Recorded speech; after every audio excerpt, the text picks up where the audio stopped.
बिस्मिल्लाहिर्रहमानिर्रहीम। बगदाद पर तातरी फतह के बाद हलाकू खान की बेटी बगदाद में गश्त कर रही थी कि एक हजूम पर इसकी नज़र पड़ी। पूछा, लोग यहाँ क्यों इकट्ठे हैं? जवाब आया, एक आलिम के पास खड़े हैं। दुख्तर हलाकू खान ने आलिम को अपने सामने पेश होने का हुक्म दिया। आलिम को तातरी शहज़ादी के सामने ला हाजिर किया गया। शहज़ादी मुसलमान आलिम से सवाल करने लगी, क्या तुम लोग अल्लाह पर ईमान नहीं रखते? आलिम, यकीनन हम ईमान रखते हैं। शहज़ादी, क्या तुम्हारा ईमान नहीं कि अल्लाह जिसे चाहे गालिब करता है? आलिम, यकीनन हमारे इस पर ईमान है।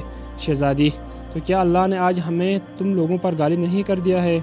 आलिम, यकीनन कर दिया है।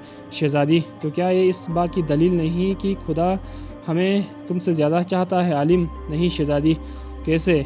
आलिम, तुमने कभी चरवाहे को देखा है? शहज़ादी, हाँ देखा है। आलिम, क्या इसके रेवड़ के पीछे चरवाहे ने अपने कुछ कुत्ते भी रख छोड़ दिए होते हैं? शहज़ादी, हाँ रखे होते हैं। आलिम, अच्छा, तो अगर कुछ भेड़ियाँ चरवाहे को छोड़कर किसी की तरफ निकल खड़ी हो और चरवाहे की बात नहीं सुन रही तो चरवाहा क्या करता है? शहज़ादी, वो इनके पीछे अपने कुत्ते दौड़ाता है ताकि उनको वापस इसकी कमान में ले आए। आलिम, वो कुत्ते कब तक इन भेड़ियों के पीछे पड़े रहते हैं? शहज़ादी, जब तक वो फरार रहें और चरवाहे के इक़्तिदार में वापस ना जाए। आलिम, तो आप तातरी लोग ज़मीन में हम मुसलमानों के हक़ में खुदा के छोड़े हुए कुत्ते हैं।